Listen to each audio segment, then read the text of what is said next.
And now I'm excited to introduce Nijmie Zakkiyyah, one of the co-founders of the Nonviolent Medicaid Army. Hi, everyone. Thank you so much for having me tonight. And I'm going to share a bit with you tonight about the Nonviolent Medicaid Army. Appreciate Aaron, Tiffany, and others for having me. I know Kelly is here tonight too from the NVMA in New York, and there may be a couple of other folks joining as well. So I'm I promise I don't want to drone on for too long, and I'm not gonna spend the whole time. And I do want to hear from you all and understand your experiences too. So first of all, I just want to say thank you all so much for everything that you do. Once again, my name is Nijmie Zakkiyyah Dzurinko. I'm based in the central Appalachia region of Pennsylvania. I live in a rural community. I have roots in North Carolina. I'm a member of the Occaneechi Band of the Saponi Nation, and I'm a co-founder of the Nonviolent Medicaid Army. That's our logo. You can see it's designed to show that we are nationwide and that we have nationwide aspirations. So who is the Nonviolent Medicaid Army? We are the more than 140 million people in the United States today who are on or excluded from Medicaid. We are everyday working class people whose families have been harmed or killed by a healthcare system that puts profit over our lives. And if that describes you too, you can put something in the chat or throw up an emoji. If you or someone you know or someone you love or care about has ever been harmed or killed by a healthcare system that puts profit over our lives. We are the healthcare workers of all kinds who are on the front lines of the system. And we are everyone who needs healthcare as a human right. So where did we get our name, Nonviolent Medicaid Army? It might sound kind of like an oxymoron, but in December of 1967, Dr. King, Martin Luther King Jr., had announced a new campaign to bring attention to issues faced by poor Americans of all backgrounds. He envisioned a march on Washington and a campaign of massive civil disobedience to demand jobs, housing, and education. This was, of course, the first For People's campaign. In order to achieve this, King called for a, quote, new and unsettling force, a multiracial, nonviolent army of the poor, a freedom church of the poor. So we take our name from his call for building a nonviolent army of the poor, and how we understand that today is the Nonviolent Medicaid Army as the folks who are on or excluded from Medicaid being this mass number of people in this country who constitute this nonviolent army of the poor. We were started in Pennsylvania in 2018. You can see our logo here in PA. We go under the heading of Put People First PA. That's our organization here in Pennsylvania. And then we became a national formation in 2020. And you can see some of the 15 different states that we're currently in, like Montana and Oklahoma and Texas and Georgia and Virginia and North Carolina and Wisconsin and Indiana and Ohio and Pennsylvania and New York and Massachusetts and Vermont, etc., Maryland. So next I actually want to show you a video. I think this will be a great way to further explain who we are. This is from our National Day of Action last year in 2025. Every year when we take action across the country, we create a compilation video. And I think this will just be a great way to actually show, right? Not just tell, but show who we are. So I'm going to play it now. Let me know if you have problems hearing it. Today, September 6, 2025. We are taking action together as the National Nonviolent Medicaid Army in more than 10 states across the South, Midwest, Appalachia, and the Northeast to declare Medicaid cuts equal policy murder. Medicaid cuts equal policy murder. Medicaid cuts equals policy murder. Medicaid cuts equals policy murder. Medicaid cuts equal policy murder. Medicaid cuts equal policy murder. Medicaid cuts equals policy murder. Medicaid cuts are policy murder. Medicaid cuts are Policy murder. Murder. We are exposing the violence of ongoing attacks on healthcare, The harm caused to our communities. And now we're coming together for support, survival, and strategy. Because healthcare is a human right. This crisis didn't start with this administration or the last administration. 1/3 of our people don't have a primary doctor. Nearly half of us delay or don't get care because of costs. Our working and housing conditions, the industrial food we eat, and the contamination of our air, water are making us sick. Further Medicaid cuts will result in hospital closures, Impacting rural, suburban, and urban communities alike. while healthcare companies put profit before people's lives. Millions more are losing their healthcare, and hundreds of hospitals are on the chopping block. Is a national emergency in the richest country in the history of this world. People on Medicaid are not the cause of skyrocketing healthcare costs. Those who are making millions, billions off of our sickness are the cause. Claiming that some of us deserve health care and others do not is an attempt to gaslight the American people. But we are not fooled. We know and we see the truth. We all have a body. We were all made in the image of God. And we all deserve care. There is more than enough for everyone to have health care in this nation. Everyone. Today, September 6th, we honor the birthday and lifelong work of Detroit labor leader General Gordon Baker Jr. He taught us to make thinkers out of fighters and fighters out of thinkers. Oh, I love this. To make thinkers out of fighters and fighters out of thinkers. And fighters out of thinkers. By continuing his work. We are building power and unity across all lines of division. Getting into step. And asserting our political independence. We won't be silent anymore. Who are we? Who are we? Nonviolent Army. Who are we?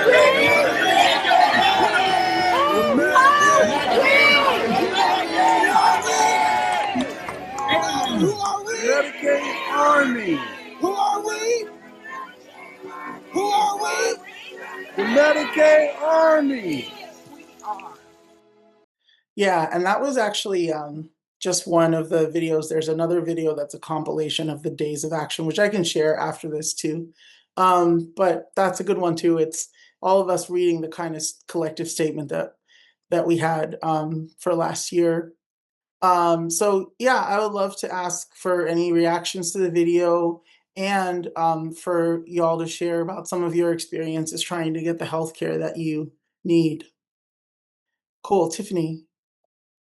So I am very lucky that in Colorado, there's a program called Medicaid for working adults with disabilities. So I'm able to qualify because I have bipolar. And my copay used to be $25 a month, and last January it went up to $130 a month. Wow, how has that impacted you?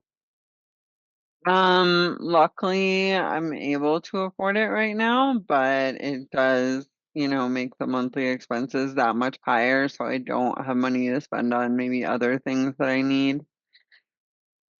Thank you so much for sharing, Tiffany. Appreciate that. Aaron, and then Jeffrey, and then Katie. Yeah, I was just going to share a couple of facts about Colorado. During the unwinding during the Biden administration after COVID, it looks like Colorado lost more people per capita that were on Medicaid than any other state. At first it was Utah was leading, but I think Colorado ended up the winner.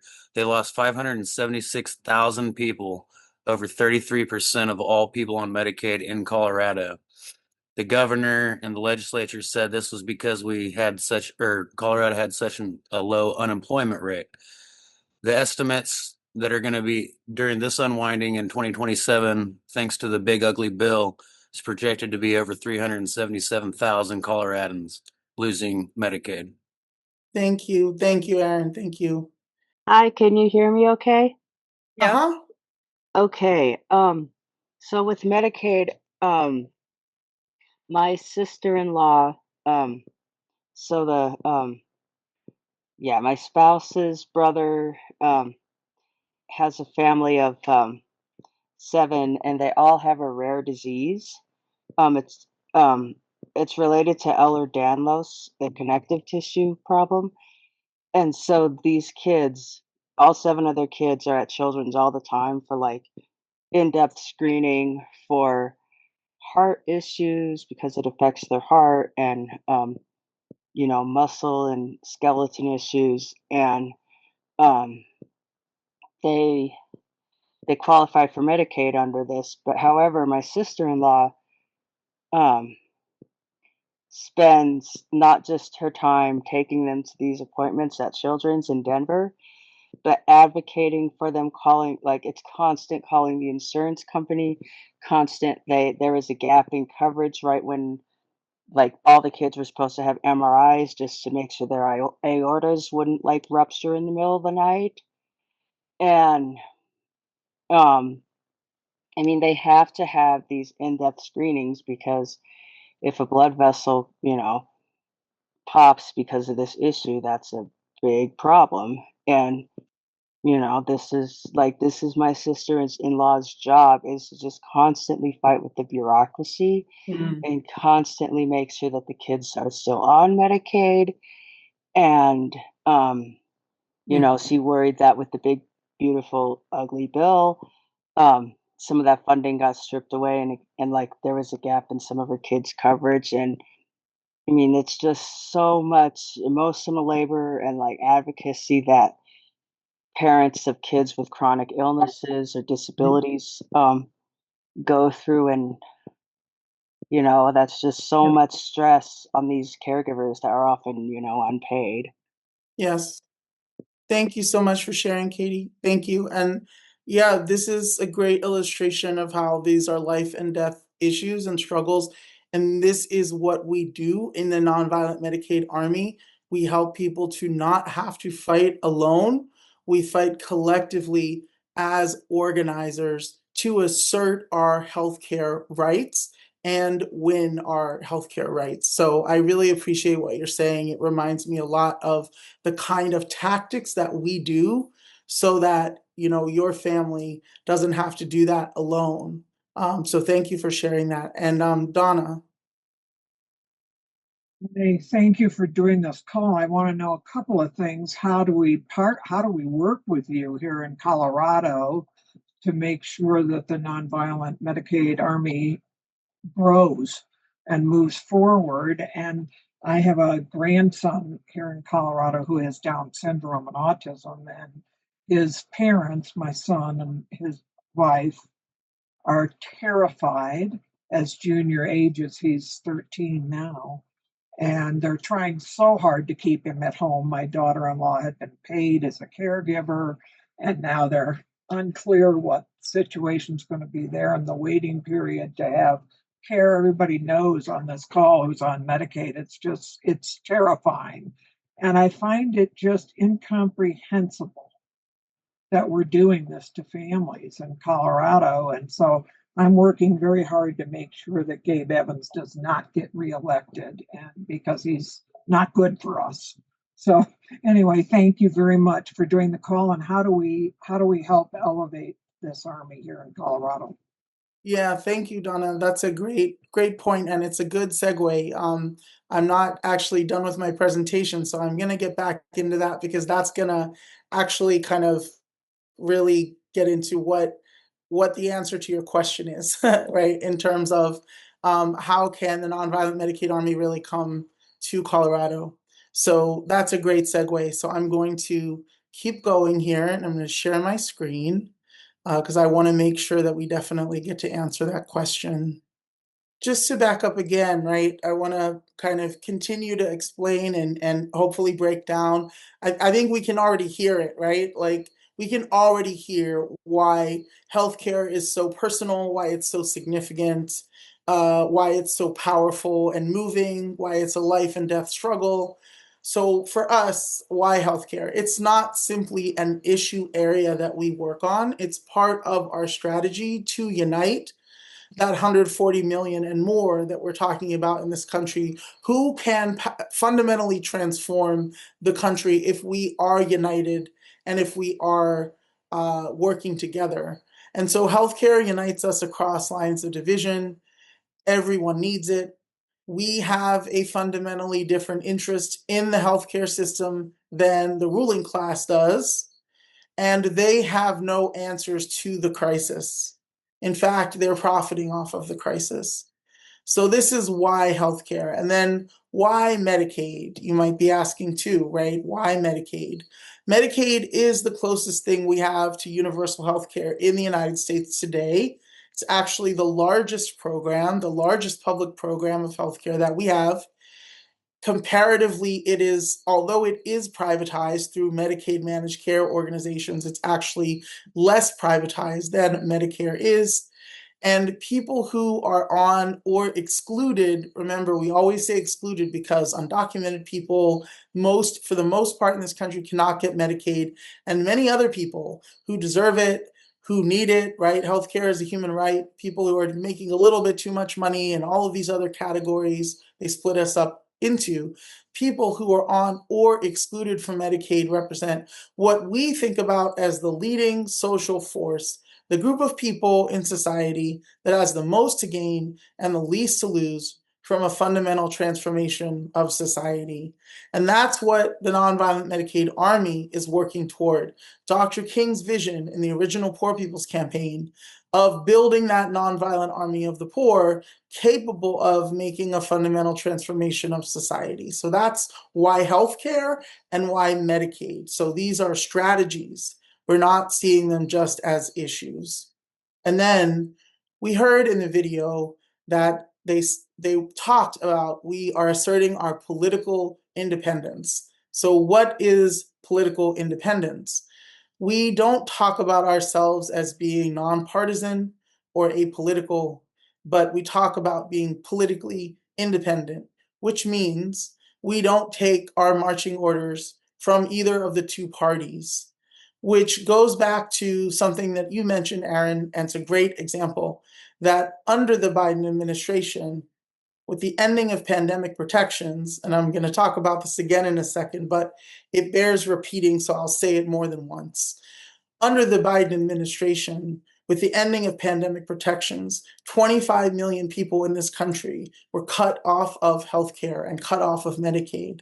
And there wasn't a lot of talk about that in progressive and liberal and leftist circles because the Democratic Party said, well, this is just how it is. We're going back to normal, right? This is how it always is. People get cut off of healthcare.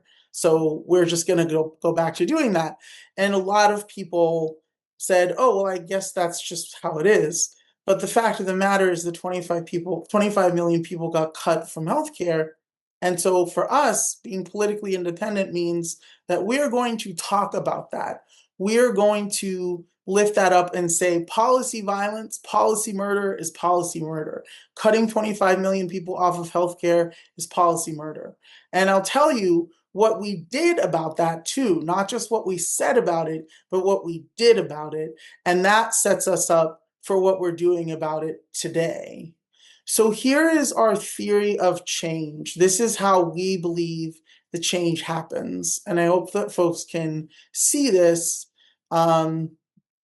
So the Nonviolent Medicaid Army, this is our theory of change. This guides like everything we do. What is the fundamental problem of our time?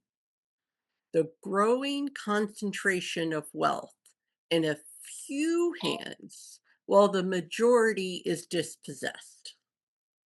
We know that there's these four interlocking evils, right? Systemic racism, militarism, poverty, environmental destruction, all these things. We're not saying those things don't exist. These are what we're doing is interlocked with all of those. All of those also impact our health. So what we believe is who can change it? A united social movement of the poor and dispossessed, of every background, gender, ability, age, and religion. Everything we do is about developing leaders, and our leaders become clear, connected, competent, and committed. We can't outmight or outmoney them, but we can outmaneuver them. That is what we are trying to do. So how do we build these leaders? These folks who are so integral to what we're doing? We forge them through strategic struggles for our human rights. That's where the Healthcare is a Human Right campaign comes in. Our theory of change determines who we organize and how we conduct our campaigns. Thank you so much, Kelly. Appreciate that. So this is our theory of change, and we talk about this in almost every one of our Saturday schools. We have a Saturday school of struggle. Most of the time, it's the first Saturday of the month, unless there's a holiday weekend or something. In that case, it's usually the second Saturday. You all are all welcome to that. We also have a national call every month on the fourth Thursday of the month at 7 Eastern, 5 Mountain Time. Also, y'all are all welcome to that, and we can get you the information. But when we have those calls, we often look at this theory of change. We remind ourselves what it is.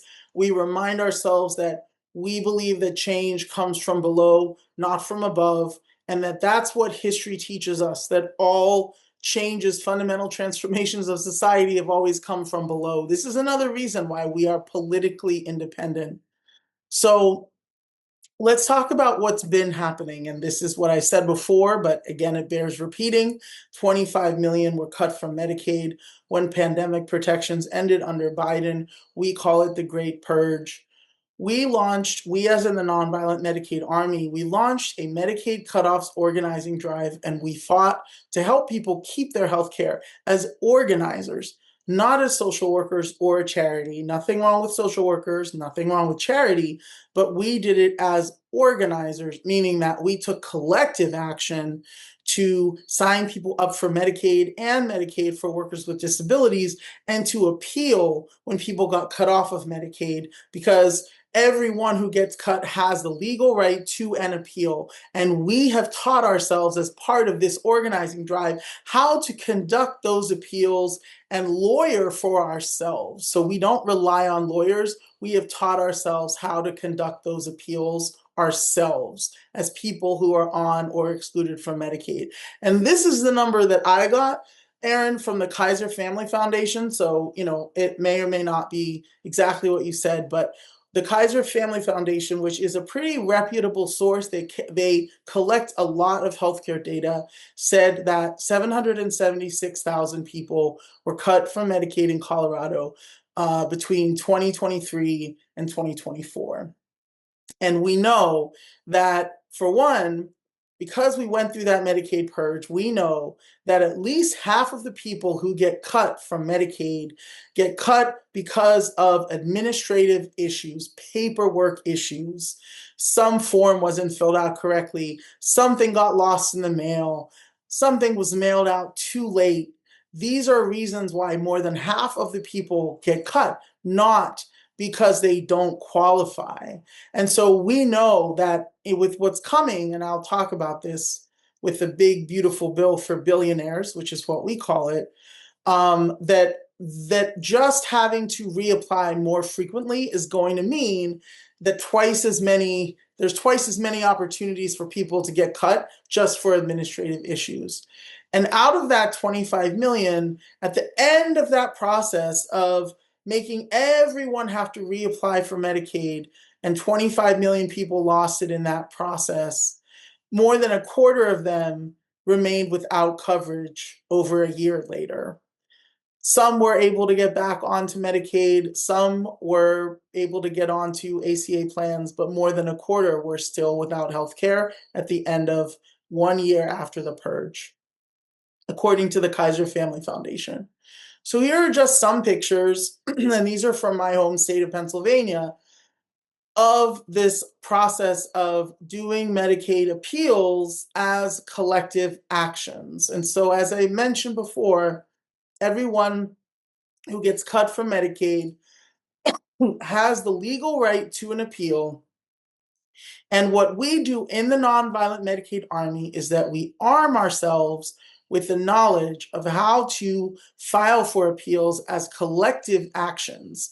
And then we attend appeals hearings in groups. Sometimes we do actions outside of the appeals. We go in together. And over the course of 2023 and 2024, in Pennsylvania, this is my home state, we had a 93% success rate winning Medicaid appeals. We won appeals for people who essentially were still eligible but got cut off because of paperwork issue. We even won appeals for people who technically were ineligible, but because we showed up to the appeal hearing and the representative from the state welfare department didn't show up, the person would automatically win their appeal. So healthcare rights are kind of like voting rights. You have to assert them. You have to use them. If you don't use them, then you will be trampled, right? But if you use those rights and you assert those rights, you can win, right? And sometimes you can win even on a technicality, and we'll take it, right? Because we're going to keep healthcare for as many people as possible and fight to win back healthcare for as many people as possible. So that's one of the tactics in our toolbox as the Nonviolent Medicaid Army. Now, with the big, beautiful bill for billionaires, as we call it, there are new hurdles, hoops, and barriers. There are work requirements that are being imposed, and we know that work requirements are not designed to, make sure that people are working. They're designed to make sure that people get cut off of Medicaid, because it's another barrier to getting health care. And 6-month quote unquote redeterminations, which again is we have to prove every 6 months versus every year that we deserve healthcare and that we still qualify for healthcare. And we know, like I said before, we learned from the Great Medicaid Purge under President Biden that the more you have to reapply, the more paperwork and clerical errors crop up. And half of the people in the purge who lost their Medicaid lost it over a paperwork error. So if there are redeterminations every 6 months, as opposed to every year, there's just going to be more people losing Medicaid because of paperwork.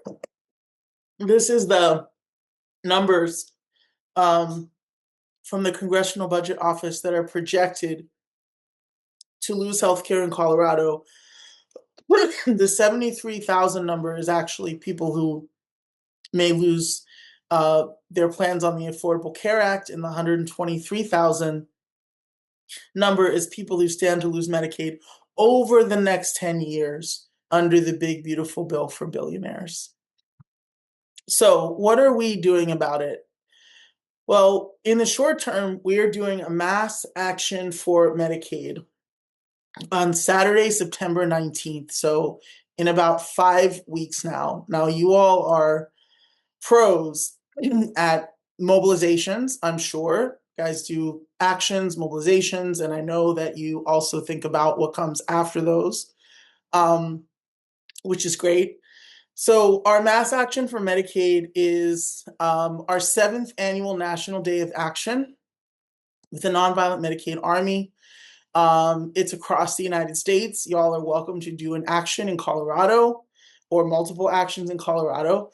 The theme of the National Day of Action is Medicaid Saved My Life. So every year since 2020, we've hosted a National Day or week, sometimes of action in September. This year, we're organizing a coordinated National Day of Action for Medicaid on Saturday, September 19th, 2026. We're taking action at locations that publicly expose the impact of the ongoing attacks on healthcare in our community.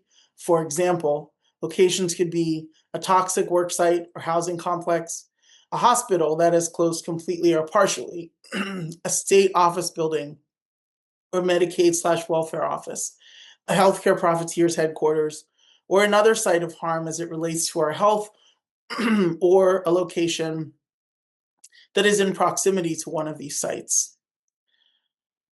Here are some guidelines for taking action with the Nonviolent Medicaid Army. We don't platform politicians. They're welcome to come and listen to what we have to say, but we really don't give them a platform. Our problems existed long before the last election. All of our events and activities are clear on that in our speakers and messaging. This is why we talked about the Great Purge, in addition to the big, beautiful bill for billionaires, because we wouldn't be where we are today if that hadn't happened before. We do not want to have amnesia. We do not want to be people who are just stuck in one news cycle. We want to understand the context and the history of how did we get here if we're going to be able to do effective strategy. That's very important for the Nonviolent Medicaid Army.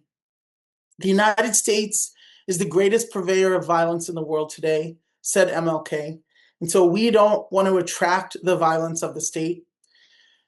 We want to feature the plight, the impacts, the fight, how we are uniting and organizing, and the insight, what we are learning in our remarks and messaging. So we're not just talking about the plight, but we're talking about the fight and the insight. And we believe that the only force that can change society in terms of being that new and unsettling force is the united poor, and the majority of speakers should reflect that, which means we want our speakers to be working class people. Yes, you can have experts, you can have, policy and advocacy experts and things like that. But we also believe that we are experts. We're experts in these systems. We understand the Medicaid system. We understand these systems because we're the people who are within them. And we want to make sure that we develop our own leadership and our own voice. And we don't give up our agency and power to, people with titles and things like that. We welcome them, but they're not going to just be the whole show.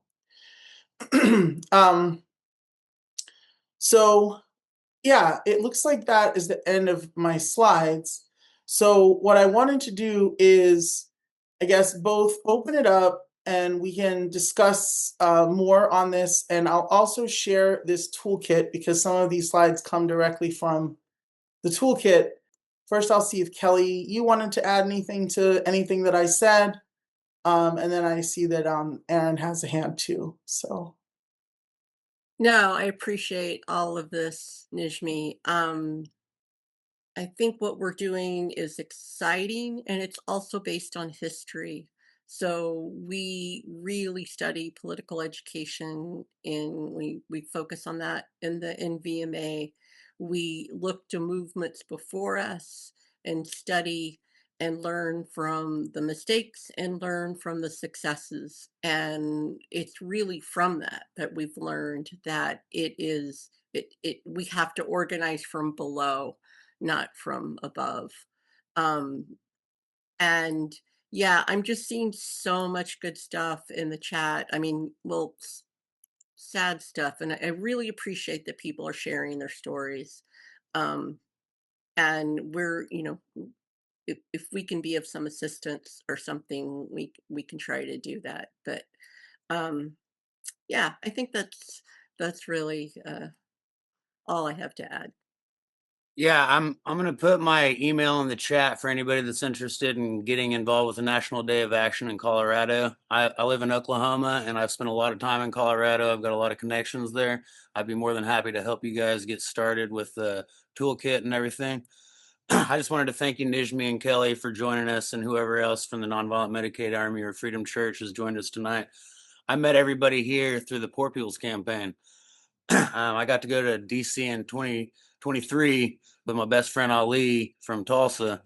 I'm a Christian, he's a Muslim, and he's my best friend, right? Like, what we're trying to do in all of these different circles is interfaith, organizing, right? Like we're trying to connect everybody everywhere possible and make them realize and understand that we are the majority, right? It's not the little, the 0.01% that controls the world. We allow them to do that. And once we realize that we have the power and we organize, we take it away from them. So anybody that wants to join, I'm going to put my email in the chat. Thank you, Nijmie and Kelly, so much. And I just thought this was the perfect place to present this because the theme of Solidarity Warriors is after we march, we organize. We know that protests aren't an end-all be-all. We know that we have to continue fighting every day. Thank you guys so much. I guess I'll say you're welcome. And one of the other things about us that if you're new or haven't been here before, so you should know, we are from Colorado. A lot of us are here, and a lot of the information we give is about the things that we are doing here. But that's as examples of things that people can do anywhere. And we get people from all over the country, and we want to go out and teach them things that they can do. So that's also fundamental to who we are. Just because you hear a lot about Colorado doesn't mean that the examples we're using from Colorado can't be used and replicated elsewhere. So with that, the first question I have is from iPhone. And it says, what has happened to those who've lost Medicaid? Like in terms of just like across the country in general, what has happened? Like the people you talked about who get kicked off for a clerical error or are forced off because they changed the requirements on them. What happens to somebody when they lose Medicaid? Nijmie, I wanted to just jump in. When you talked about the 93% success rate, tell them what the percentage was before that. Yeah, sure, I can do that, Aaron. Yeah, I mean, I think it's a crime, frankly, that the state isn't tracking what is happening to people who are getting lost, in the system and getting cut off of healthcare. Like they ain't tracking that, they ain't telling us what's happened to people. We know from, as I said, from the Kaiser Family Foundation that approximately 1/4 of people who were cut last time remained without care. And I think we probably have answers to those questions of, what happens when people get cut off of care? Well, they delay care, they get sicker, we get chronic conditions, we wait until the last minute and we go into the emergency room. We are scraping things together. We have to decide between paying for rent and paying for medicine or paying for food. I don't know if someone finds a comprehensive study of what happened to the people who got kicked off of healthcare under the Great Purge and weren't able to get back on. I would absolutely love to see that. I don't know that anyone has done that. I don't know that the state has done it, but I think it's a fantastic question. I think we can learn that by going out and door knocking and base building and asking people that question and finding out what their stories are. So the next question is, how will I know if I might lose Medicaid? Yeah, I mean, very good question. There's, a lot of things in this bill. There's a lot of stipulations about who has to fulfill the work requirements and who's exempt. The biggest category of people that they're going after is the new boogeyman, which is able-bodied adults without dependents. They're really going after people that with no kids who they consider to be quote unquote able-bodied. Now, again, through our organizing drive, we have identified many ways to assert our healthcare rights, to get around and outmaneuver their hoops and hurdles. That includes things like getting people access to Medicaid for workers with disabilities, that Tiffany mentioned earlier. It includes things like finding ways to get the medical exemption or other exemptions from the work requirements. But there's a lot of people who are exempt from the work requirements. And in 2027, we're actually developing what we're calling a Medicaid school.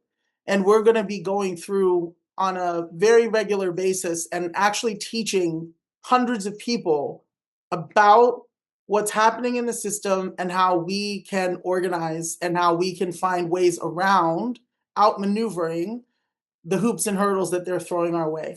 But we can also share more information. We actually just did a Saturday school where we talked about some of this. We can share that recording with you. We can share some more information with you about some of those specifics. But yeah, it's a really good question. And those are the kinds of things that we're learning all the time. There is going to be some state by state variation. States are going to start putting out their sort of specifics of how they're implementing this bill. So that would be something to look out for in Colorado, right? What is the Department of Human Services saying, or whatever the name is in your state? What is that agency saying about when they're going to be making their announcement about the work requirements? Because every state has to implement this. Okay. The next question is, how do we get involved in Colorado or elsewhere? Great. Well, I love that. If anyone here or any other people that anyone, you're welcome to start a chapter of the Nonviolent Medicaid Army in Colorado. We actually have a guide, a document on how to start from scratch. And we try to take it very, very step by step by first connecting people to our Saturday schools and our national calls. So those are really, really good places to start getting connected to the larger group of the Nonviolent Medicaid Army around the country and start building relationships and learning.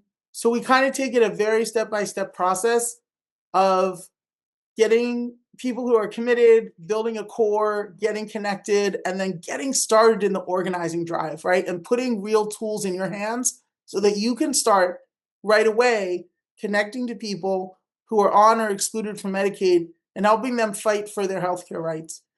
But it's a step-by-step process. We don't want to put too much pressure on anyone, but we welcome anyone here and anyone you know who wants to get involved in starting a chapter of the Nonviolent Medicaid Army. Doing something on the September 19th Day of Action would be a great way to get started. So, as a follow-up, the next question is, please give the information for the national call and any action we can take so that people can, go out and do something. And I think you put a link to the toolkit in. If somebody wanted to start a chapter, you can do that anywhere. And, I would encourage people to go out and do that. Yeah, I put a link to the toolkit in, and I know that some folks were messaging me about that when you follow up, we kind of send things out. So I'll send a PDF of the slides.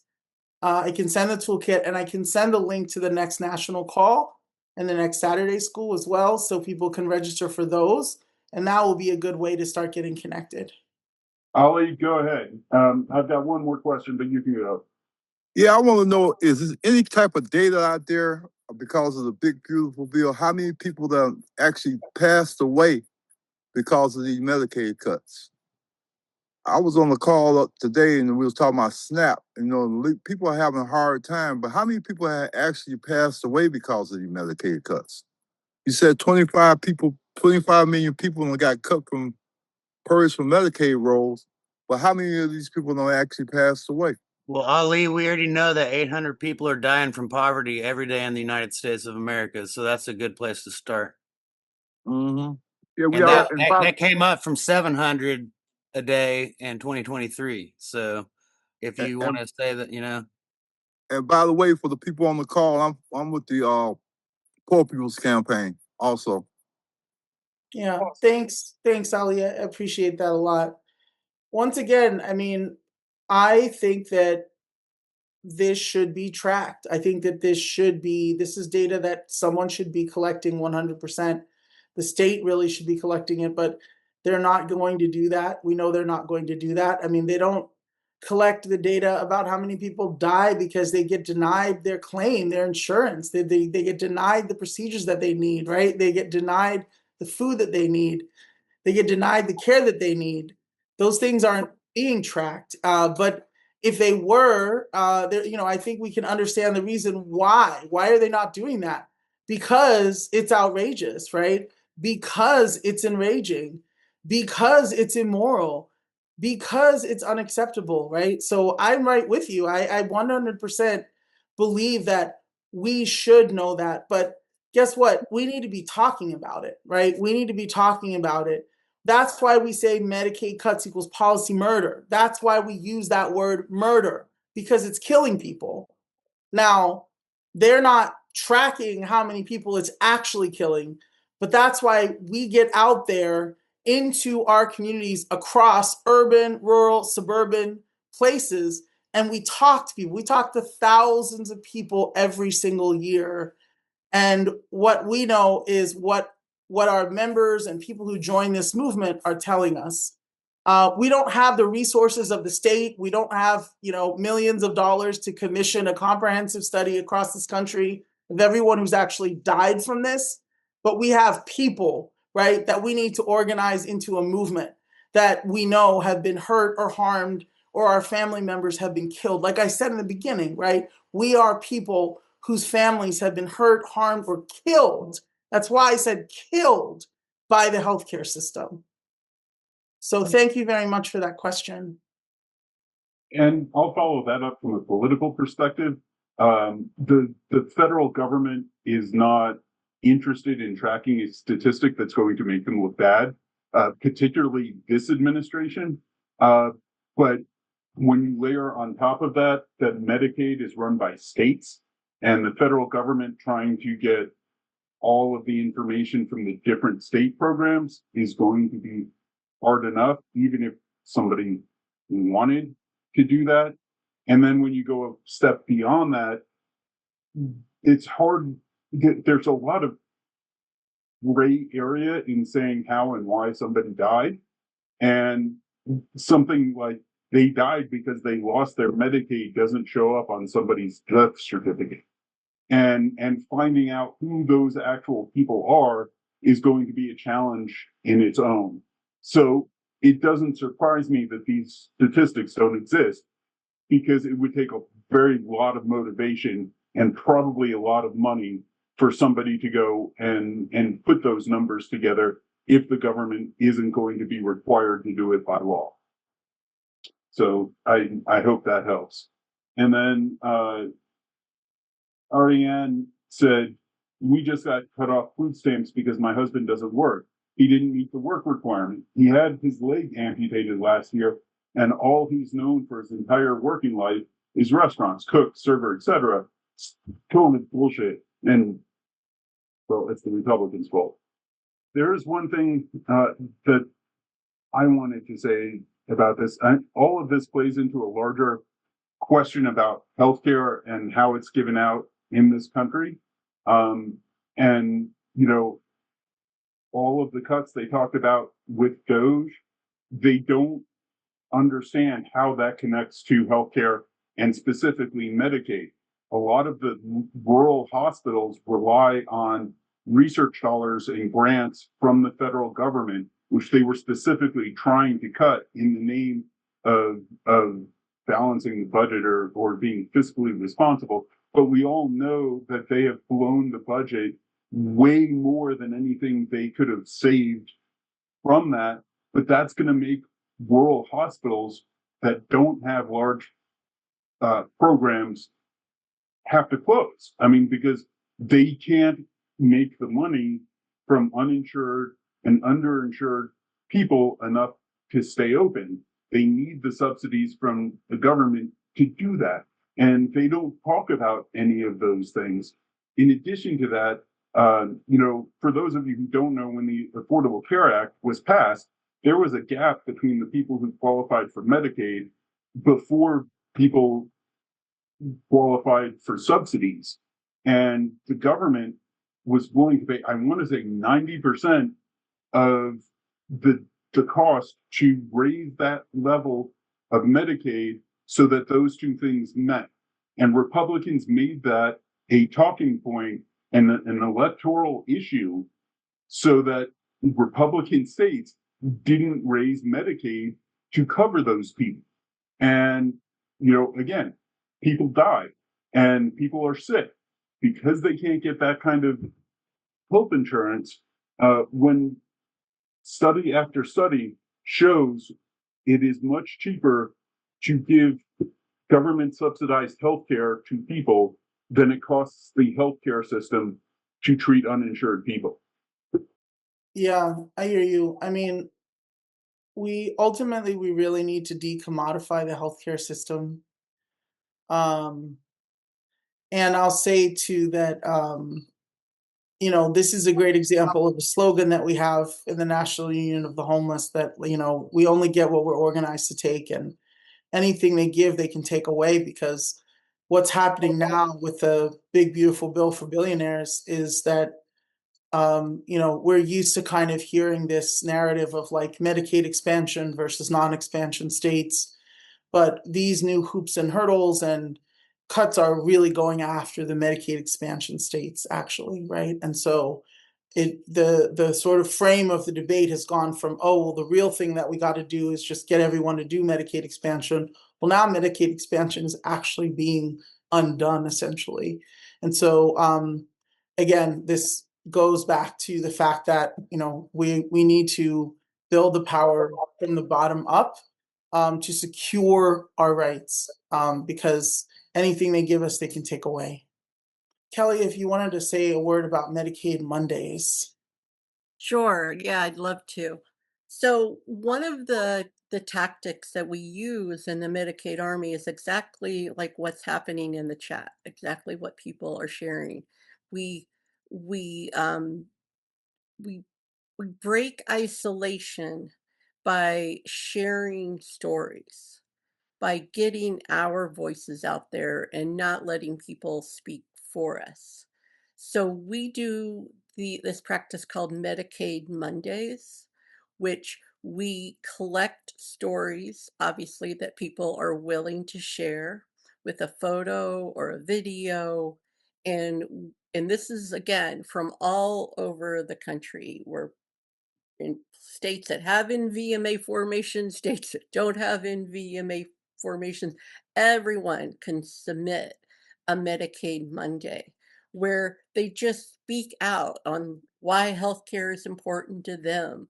They share something that has happened to them. They share how Medicaid has saved their life. It can be a good story. Um, and we post these on all of our social media. We're on Facebook, Instagram, we're on TikTok. Again, this is with the permission of the person who submitted it. And this is how we break isolation.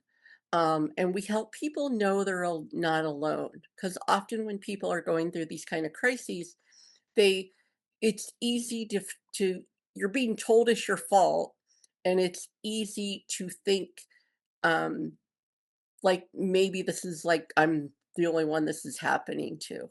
So we have a form on our website that we can put a link into. You can email us and talk to us about your story. But we really try to get those stories out all across the country, because this is how we change the narrative about what's happening. Kelly, when you're so stressed out, it's hard to think clearly, right? Like we need people on our side to walk through these problems and find a solution together. Absolutely. Absolutely. The system is exhausting. I mean, I just so feel I'm on Medicaid, and I know how even with Medicaid, which is great, how exhausting it is, how exhausting it is to fight for what you need. I know what it's like to be on private insurance and have to pay all these copays, and to have money taken out of my check. To pay for my insurance. I mean, the amount of time that people have to spend navigating a system just to get their basic needs is cruel. There's just no other word for it other than cruel. And so, yeah, the more we kind of share these stories about what's happening to us, the more power we build. It's very easy to vilify someone when you have the privilege of insurance and are able to afford your health care, and say, I don't want to pay for that other person's health care, even, if they can't work. But, the it's very expensive to be poor, and nobody should be sick based on their ability to pay and be denied care because of their ability to get insurance or get Medicaid. And, I spent a lot of time in the veterinary world where it is all for-profit medicine. There is almost no insurance, and the insurance that is out there is a waste of money. And, having our system in any way based on profit is a problem. I don't want the doctor going into the exam room wondering how they're going to be able to make the most money off the visit. I don't want them to have 5 minutes to come and see me because they need to see 50 people in an hour. And, these are systemic problems that Medicaid, in a lot of ways, was made to fix after the Depression, when so many people were getting sick and dying from preventable diseases. Let's be clear about it. A lot of these health issues that people have can be cured if the money for the treatment is there, if the insurance for the treatment is there. And to me, one of the biggest changes about all of this aren't just that people are dying because their Medicaid is being picky. They're dying of things that are preventable and fixable because they don't have the insurance to go to the doctor and do it. That's really the biggest crime to me. People are dying of things that are preventable.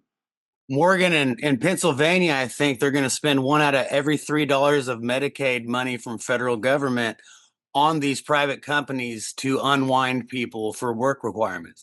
Most states are going to spend over $50 million just to kick people off of Medicaid, when that would be all the money we'd need to keep the people on it. Thank you. I want to address another question that was in the chat. Sorry about that. From Bonnie, who said, on the surface, working seems like a good thing. Are folks concerned that they cannot work due to disability and will get thrown off Medicaid unjustly, or in being unable to find a job? Trying to understand. Thanks, Bonnie. No, that's a good question. It's just the truth that the vast majority of people who are on Medicaid do already work, and those that don't are usually in school, looking for a job, taking care of someone, right? Like they have some reason that they aren't, and often because they're looking. Another thing that we did talk about on our last Saturday school was about how, just what's going on in the economy. We have an economic crisis, and the economy actually isn't producing enough jobs for everybody that needs one. The unemployment rate actually doesn't take into account people who have stopped looking for work. So the level of people who are actually out of work is much higher than the official rate, because the rate just doesn't count tens of millions of people who just stopped looking for work because they couldn't find work with livable wages. So the whole work thing, you're right. It sounds kind of commonsensical, but at the same time, we have to just realize that the motivation behind it is simply to kick people off of healthcare, right? And to use that money, that great amount of money that does go into healthcare in our society, that's our commonwealth, that is the taxes that we all pay into, and use it for war, use it for tax breaks for billionaires, right? Use it for these other things. And so that's kind of the motivation behind it. And the work requirements are a bit of a smokescreen, because again, it is proven that the majority of people who are on Medicaid already work, and those that don't are looking for a job. So they're trying to work and they can't find a job, or they're taking care of someone, or they're in school, they're disabled, etc. So it's a really good question. Thank you. Can I add something to that? The number of people who are single with no dependents who are on Medicaid and not working is very small compared to the number of people who are on and qualified and need Medicaid. It is a red herring to make a villain out of a very, very small number of people And even if they do manage to take all of those people off, it's really not going to move the needle a whole lot, other than, like she was saying, as a way to just kick people off and make another paperwork hurdle for people to jump through before they qualify. Yeah. And so I know that we're on the East Coast here. We're a bit later than you all, so it's 9:10 for us now. And I'm gonna hop off in just a minute, but I definitely will get these links and resources out to people. Please do follow up if you're interested in just getting more involved with the NVMA or seeing what could happen in Colorado, doing something for the National Day of Action in Colorado. And I just want to say once again, I want to say thank you to everyone for everything you do. Discussions like this are very important. Mobilizations are great. And ultimately, we've got to organize people who are like us, right, on or excluded from Medicaid, people who need healthcare as a human right. We've got to go out there. We've got to get to where they are. We've got to talk to them. We've got to have organizing conversations. We've got to connect with people on the basis of where they're hurting, not what their political views are, not who they voted for, not whether they say certain language or certain words, but what their concrete experiences are. That's the thing that we have in common. That's the place that we can build from. We have to outmaneuver this enemy. We cannot outmaneuver the enemy by falling into all the enemy's traps about who's worthy and who's not worthy and who's worth organizing and who's worth talking to and who's not worth talking to. In the Nonviolent Medicaid Army, we are trying to organize that whole group. We are organizing that whole group of 140 million people in this country who, like Aaron said, if they wake up and if they are united, then the ruling class will be but a little bug or a flea that we can just flick right off. But that takes real work. It takes a real commitment to our class, to the working class, and that is what we are doing in the Nonviolent Medicaid Army. We're so grateful. Thank you so much for having us to be here tonight. We appreciate you all. Thank you all again so much for everything that you do. We've got to organize, organize, organize, organize, organize, organize. Thank you all so much for being here. I know it's late your time, but thanks for sticking around.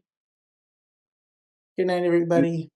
And Good I night. just want to say, in our fashion, first of all, I love the way that you tied this into the people's movement and all of the other things that go along with it, and how this is kind of one step that people can get in the door for the larger movement.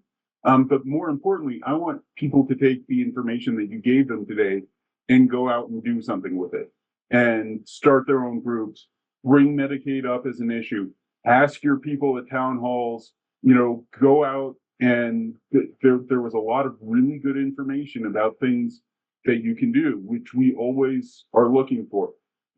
It's not all about organizing big protests all the time, because now this kind of work makes a much larger impact and a much bigger difference, but it all needs to work together. Thank you, Kelly. Thank you, Nijmie. Thank you, everybody. This was great. And we have so many tools to help. Sorry.